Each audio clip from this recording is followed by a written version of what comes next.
On ne se voit pas se dégrader au fil du temps. J'arrive à l'exprimer, hein, mais wow, c'est compliqué de revenir sur ces moments-là. J'avais honte d'en parler, d'évoquer cette blessure. Pourquoi moi? Pourquoi j'ai été touché? C'est d'autant plus dur à accepter. Et effectivement, c'est une longue descente aux enfers. Pascal, William, David ont un point commun. Tous les trois sont atteints d'un syndrome psychotraumatique lié à leur engagement militaire. Une blessure invisible encore méconnue, aujourd'hui reconnue comme un enjeu majeur, et ce au plus haut niveau du ministère des Armées. Nous les avons suivis dans leur nouveau combat, celui de la reconstruction.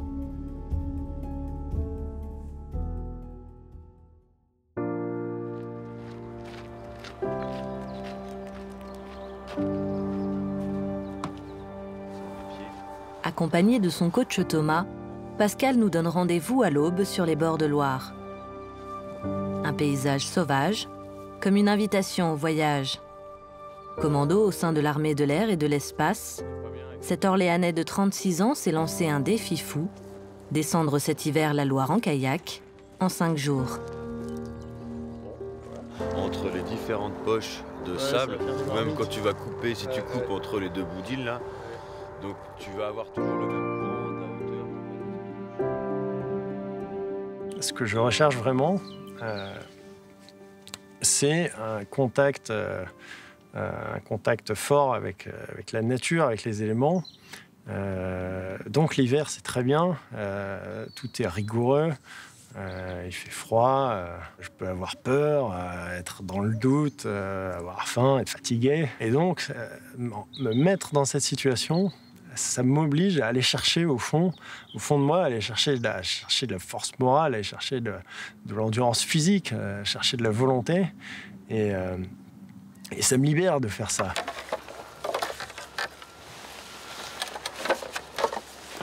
C'est parti là, Allez, c'est parti. Pour réussir, Pascal devra suivre un rythme effréné de près de 150 km par jour, seul et sans assistance. Soit un parcours total de 750 km. Des contraintes qui ne lui font pas peur. C'est une forme de lâcher prise, en fait. On se laisse porter par le courant et on ne subit pas non plus. C'est-à-dire qu'on accompagne, on dirige notre kayak. Je trouve que c'est un parallèle avec ce que je n'ai pas su faire pendant un certain temps, c'est-à-dire de me laisser aller, mais en continuant quand même à piloter tout ça de manière douce. Assez flagrant. Ça peut être un peu paradoxal, il faut que je bouge pour que les choses se reposent, mais je le vis comme ça, oui. À l'origine de ce défi, une terrible expérience. En mission en Afghanistan, des soldats de son unité sont blessés, l'un d'eux perd la vie. C'est 2 ans plus tard, en sortant des obsèques d'un autre militaire mort en opération, que Pascal s'effondre. Et là, j'ai attaqué la phase dure du syndrome post-traumatique, après cette phase latente, où donc j'ai commencé par des scènes, une obsession, des pensées obsessionnelles sur cette action, ce moment précis du combat qui m'est revenu en pleine figure, alors que c'était plus de 2 ans auparavant. Donc voilà, je ne m'y attendais absolument pas. Et tout d'un coup, je me suis retrouvé projeté dans cette action où je revoyais chaque détail, chacun de mes gestes. Et une fois qu'on est dans cette spirale, on a beau se raisonner, on se dit « Ah ben non, j'ai fait ce que j'ai pu, voilà, la situation était comme ça. » J'ai pas pu arrêter le mécanisme qui était lancé. L'origine du syndrome psychotraumatique n'est pas uniquement liée à des actions de combat.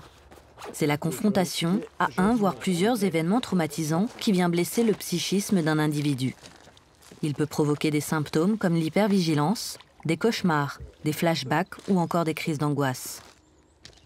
Enfin, ce que j'ai ressenti, et qui je pense a été partagé par d'autres blessés, c'est aussi de ne pas vouloir être pris en charge. Pourtant, il y a des structures qui sont de plus en plus adaptées. C'est une blessure qui commence à être connue. Moi, il m'a fallu quelques coups de pied aux fesses de mon entourage, très proche, pour que j'aille voir des médecins, pour que je fasse une vraie démarche de reconstruction, de suivi, de prise en charge. Parce que moi, je ne voulais pas y aller. Aujourd'hui, Pascal est en congé du blessé. Une période de convalescence de 6 à 18 mois, pendant laquelle il reste rattaché à son unité. C'est là que, pour moi, les choses ont changé. C'est-à-dire que le fait d'admettre profondément vis-à-vis de moi la blessure et de devoir l'afficher, parce que je n'avais pas le choix de devoir l'afficher autour de moi, ça m'a permis de découvrir les réactions de ceux qui, selon moi, allaient me juger en me montrant du doigt, qui, au contraire, étaient là, bah, écoute, voilà, nous, on peut te proposer ça, écoute, nous, on peut t'aider, ou bravo. Et des gens m'ont dit, bravo, c'est courageux d'avoir accepté de tout arrêter. Ce qui, pour moi, était tout l'inverse. J'étais là, mais si je fais ça, je suis le dernier des... le dernier des lâches, le dernier des tirs au flanc. Voilà, c'est ça le mot, c'est tir au flanc. Je ne vais pas m'arrêter parce que ça ne va pas. Cette bienveillance a été ensuite le moteur qui m'a permis d'assumer cette blessure et d'en parler. Pour mener à bien son défi sur la Loire, Pascal profite d'un élan de solidarité. Plus de 24 partenaires le soutiennent, comme la Fondation des Gueules Cassées, le fabricant de kayak Nautired qui fournit les unités de commando, ou encore la base aérienne d'Orléans. Mais cette action n'est que l'aboutissement d'une préparation collective formidable et qui me porte, qui m'a aussi aidé à aller de l'avant, à retrouver des sensations positives. Centre du courant. Et on y va. Un défi sportif pour Pascal, mais pour se reconstruire, d'autres voies sont possibles.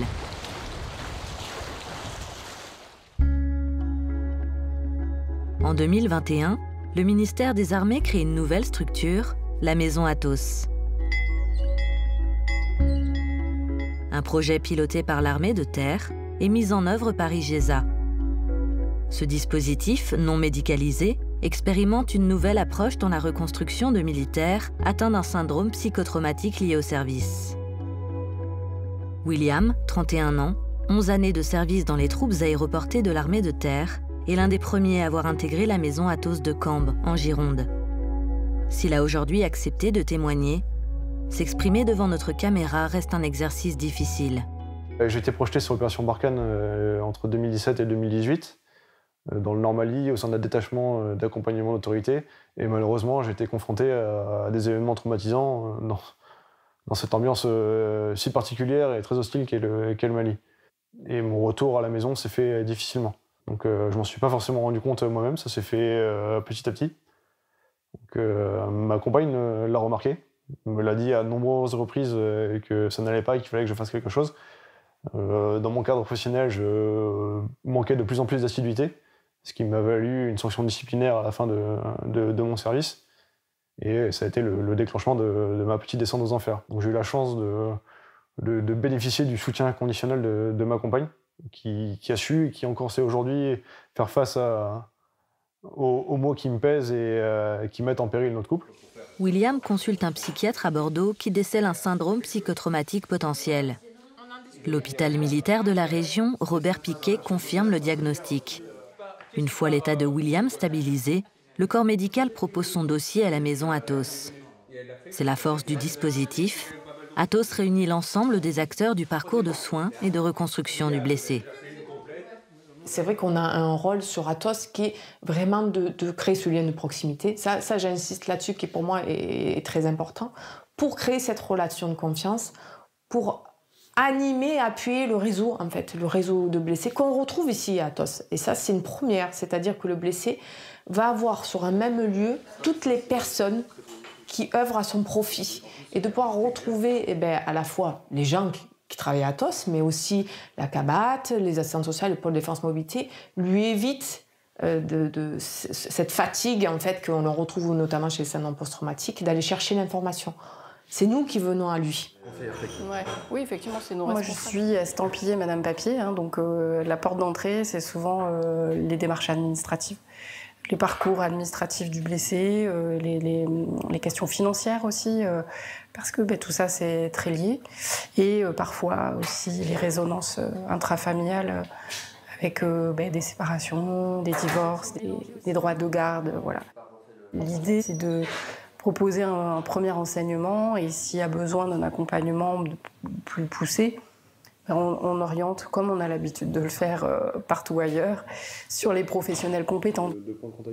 Et moi, je suis ici pour les aider à des fois trouver simplement une orientation, leur donner une idée de deuxième carrière et leur faire mettre en avant leurs compétences qu'ils ont souvent pas du tout conscience, et pour arriver derrière à un projet et à arriver au projet avec éventuellement une formation ou une immersion ou dans une entreprise. On a dit bonjour, en même temps. Depuis un an, la maison a fêté des réussites, notamment des reconversions dans des secteurs aussi variés que la mécanique ou l'informatique. Au quotidien, la maison fonctionne en cogestion entre la soixantaine de membres et l'équipe encadrante. 3 accompagnateurs et le directeur Pierre, un ancien militaire.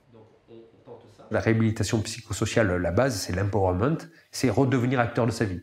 Donc l'idée n'est pas de pousser ou de faire à la place d'eux, mais de proposer ou de laisser l'initiative naître et de l'encourager. Voilà, donc d'être là pour donner de l'inspiration. Parfois, l'initiative vient du monde civil. Si ça prend un peu de temps, même si vous avez du mal à sortir un mot, je lui dis comment ça s'appelle. Une semaine par mois, Sophie, comédienne et metteuse en scène, donne des cours de théâtre aux membres de la maison.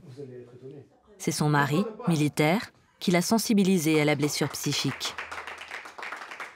On s'est demandé comment faire relier nos 2 professions et on a eu cette envie commune. Lui a beaucoup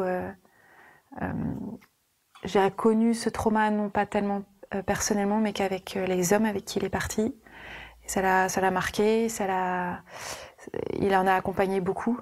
Et c'est quelque chose, c'est une trace qui est restée chez lui. Et à un moment, il m'a dit, mais peut-être qu'on pourra faire quelque chose avec le théâtre. Voilà. Et comme à ce moment-là, le processus Athos démarrait, c'est comme ça que ça a pu s'imbriquer et se rencontrer. Tandis que dès que c'est quotidien et que c'est plus diffus et que c'est très en rapport avec la réalité et que le choix est pas très radical, c'est beaucoup plus dur pour votre imaginaire de suivre. David, 44 ans, n'aurait jamais pensé oser se mettre en scène. Tout simplement, cet objet, vous allez pouvoir en grignoter un petit morceau et vous n'aurez plus aucune sensation de fatigue pendant 1 mois. En 2001, alors soldat de l'armée de terre, il est projeté en Afghanistan. Il en revient blessé, mais va poursuivre ses missions avant d'être réformé en 2008.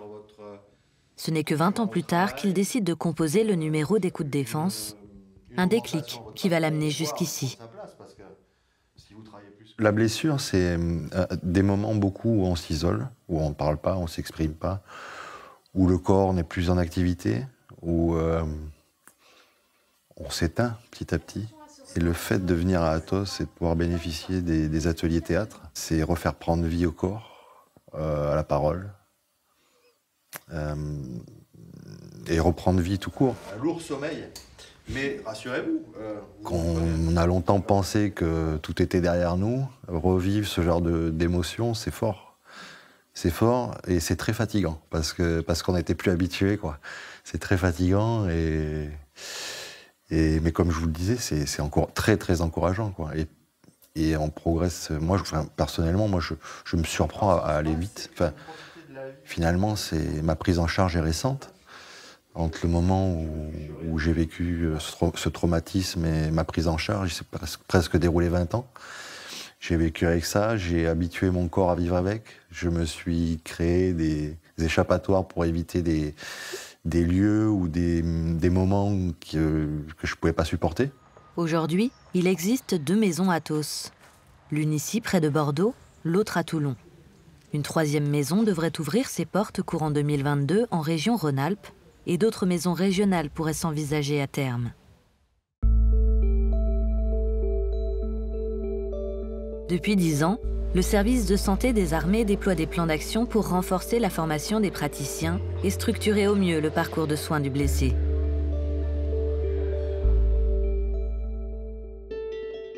La reconnaissance de la blessure psychique n'a pas toujours été une évidence. Tout se cristallise en 14-18, une guerre meurtrière marquée par l'apparition de nouvelles armes. Dans les hôpitaux de l'arrière, le service de santé des armées soigne des militaires victimes de tremblements, de tics et de cauchemars. Des blessures qu'on peine à nommer et à comprendre. Les psychiatres militaires de l'époque parlent d'obusite, une référence au choc provoqué par l'explosion des obus, ou encore d'hypnose des batailles. Mais la psychiatrie marque une avancée décisive. La prise en compte de la blessure psychique franchit une nouvelle étape en 1990, avec l'imminence de la guerre du Golfe. On se dit que la guerre du Golfe va être un conflit à haute intensité. Pour ceux qui se souviennent de cette période-là, on se dit l'armée irakienne, je crois qu'on dit que c'est la 4e armée au monde. En tout cas, on sait que c'est une armée qui a de l'expérience, ils ont des gaz de combat, et qu'on va sûrement se trouver dans un conflit de haute intensité. Qui dit conflit à haute intensité, dit perte massive et dit perte psychique. Donc l'armée française va prendre la décision d'envoyer des psychiatres à proximité de la ligne de front. Et on est vraiment actuellement dans cette séquence, c'est-à-dire de se dire que oui, il faut des réanimateurs, oui, il faut des chirurgiens, mais il faut aussi des psychiatres. Et on va construire la doctrine actuelle à partir de cette expérience de la guerre du Golfe. Il y aura après l'ex-Yougoslavie, avec toute la question de ces soldats, des casques bleus, de la confrontation à une guerre civile qui est particulièrement difficile, à l'horreur de la guerre civile. Je pense au siège de Sarajevo, qui a été particulièrement difficile. Plus tard, l'Afghanistan. En 2008, le choc provoqué par l'embuscade d'Ouzbine, ses 10 soldats tués et ses 21 blessés, déclenche une prise de conscience. L'armée met en place un sas de fin de mission pour les militaires, pour retrouver la paix intérieure avant le retour. Maintenant, on n'imaginerait pas déployer des militaires français sans qu'il y ait un psychiatre. Le médecin en chef Aurélie fait partie de la trentaine de psychiatres du service de santé des armées. Engagée en 2013, elle est partie 4 fois en mission. La première en Jordanie, pour l'opération Tamour, sur le camp de réfugiés syriens de Zatahari. Les 3 suivantes au Mali, au profit de l'opération Barkhane, où la présence d'un psychiatre est systématique. Les rencontres entre militaires et psychiatres sur le terrain sont nombreuses. Souffrances liées à l'éloignement familial, anxiété, dépression ou épuisement liés aux conditions d'engagement. C'est le cas aussi après un événement grave, lors de débriefings collectifs ou individuels. Sur les débriefings, l'important c'est que ça se passe très rapidement après l'événement. Alors pas dans les premières 24 heures, on est plutôt dans le domaine du défusing et c'est le rôle essentiel du médecin des forces qui à la fois nous prépare pour la suite, pour les débriefings. Le débriefing va permettre en effet de remettre en mots une expérience, un vécu face à un événement potentiellement traumatogène. Et ça permet aussi dans le post-immédiat de détecter des personnes qui peuvent être peut-être plus en difficulté et de mettre aussi un suivi pour la suite. En mission, le psychiatre militaire est lui aussi soumis aux contraintes opérationnelles.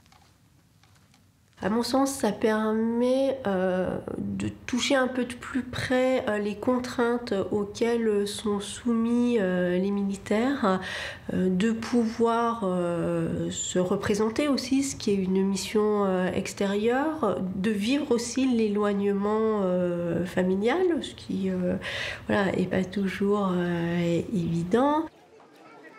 La guerre peut créer des blessures psychiques, mais difficile d'anticiper les traumatismes.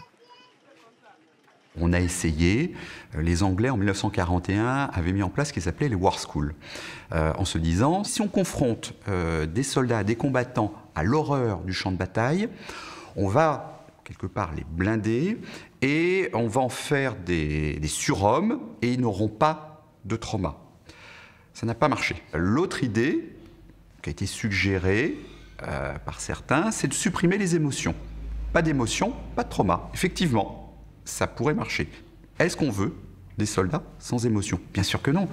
L'émotion, c'est aussi un garde-fou. C'est quelque chose qui suscitait de l'émotion, de l'empathie, c'est important. Donc, il y a un prix à payer. Alors, c'est vrai que c'est un peu provocateur de dire ça. Peut-être que le trauma est aussi un prix à payer à cette confrontation à l'horreur. Le service de santé des armées expérimente des solutions, comme une nouvelle formation des combattants au premier secours psychologique en opération, qui les prépare sur le terrain à secourir un camarade choqué. Mais la prévention réside avant tout et surtout dans le suivi et le soutien psychologique des militaires dès leur engagement. Lorient, en Bretagne. Sur la base militaire des fusiliers marins commandos, les fameux commandos marines reconnaissables à leur béret vert. Une unité d'exception de la Marine nationale spécialisée dans les opérations de contre-terrorisme et de libération d'otages, de lutte contre les narcotrafiquants et la piraterie maritime.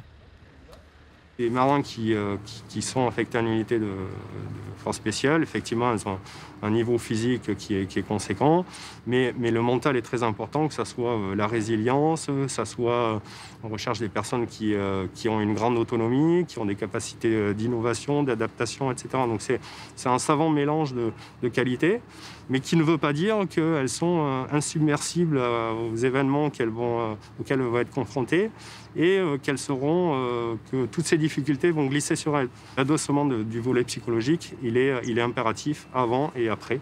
Voilà, parce que c'est pas parce qu'on est force spéciale qu'on n'est pas sujet à ces événements et qu'on passera au travers, bien au contraire.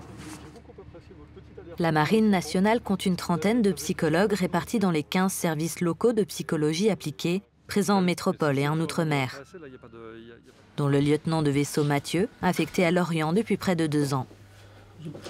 On a des gens qui sont au top physiquement, on a des gens qui sont au top techniquement, et ce qui va faire qu'ils vont rester au top, c'est aussi que psychiquement, ils arrivent à rester en bonne santé.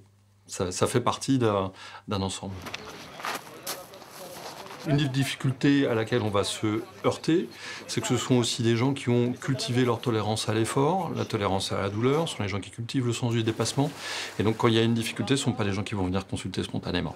Et l'intérêt pour nous, c'est d'avoir une proximité suffisante pour leur permettre de consulter, ou en tout cas de prendre contact avec un psychologue, avec un médecin le plus rapidement possible. Ta cellule au complet, où tu as déjà du personnel déployé sur d'autres théâtres. Je rentre de mission. Oui. Après, sur les autres mandats, c'est couvert par les psys des autres armées. Et on a une collègue de Toulon qui va partir là en fin d'année. Le psychologue intervient dans toutes les étapes de la vie du marin, à leur sélection, dans leur formation, pendant la préparation des missions pour sensibiliser aux risques psychosociaux et en cas de blessure lors des commissions de suivi des blessés, sans oublier le soutien qu'il apporte à leur famille.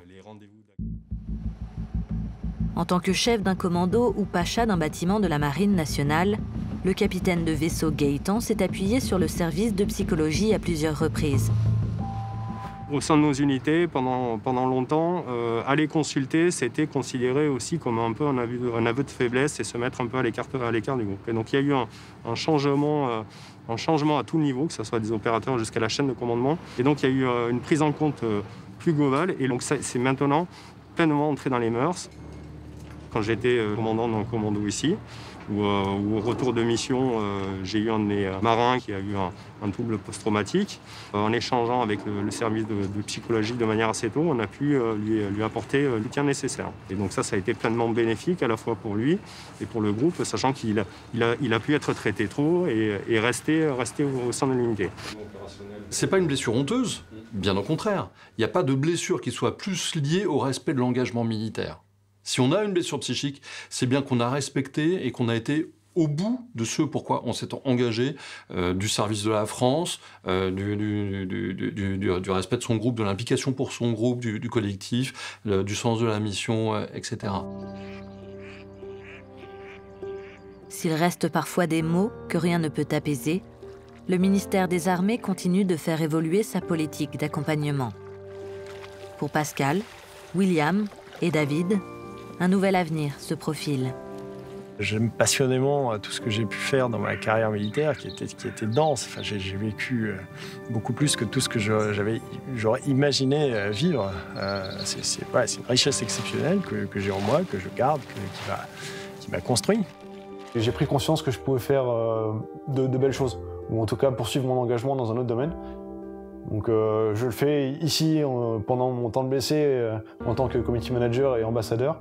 Et j'espère pouvoir reprendre un cursus d'études supérieures à l'avenir, en intégrant sciences politiques, et pour pouvoir mener mon engagement avec d'autres outils dans un autre milieu, mais toujours au service de mon pays et surtout de mes camarades. L'hôpital m'a remis sur pied et Athos me réapprend à marcher.